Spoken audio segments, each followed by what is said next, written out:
எல்லாம் மந்த்ஸ்க்கு ரீசெண்டா அவங்க பையனுக்கு சேகான்னு பேர் வச்சாங்க.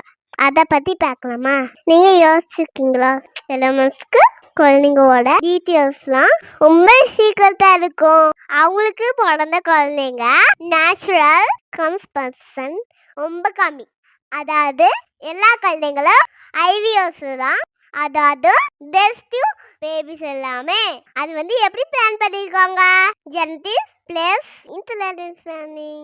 அவங்க குழந்தைங்க எல்லாமே பிரைவேட் ஸ்கூல்ஸ்ல இல்ல, எலான் மஸ்க் குழந்தைங்களுக்கு தனி ஸ்கூல் பண்ணியிருக்காங்க.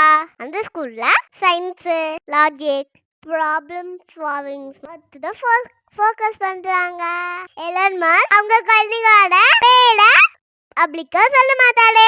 செக்யூரிட்டி ரிஸ்க்காக என் குழந்தைங்களுக்கு ஜெனரல் லேபர் இப்பவே கொடுக்கல. அவங்க குழந்தைங்களே ரிசர்ச் பண்றதுன்னு விட்டுட்டாரு. எலான் மஸ்க் நிறைய வயசு இருக்காங்க, நிறைய குழந்தைங்க இருக்காங்க. இந்த உலகத்தை அவங்க குழந்தைங்க ரூல் பண்றேன்னு நினைக்கிறாங்க. இது ஜீனியஸா இல்ல ரொம்ப கண்ட்ரோல் எடுத்துக்காங்களா?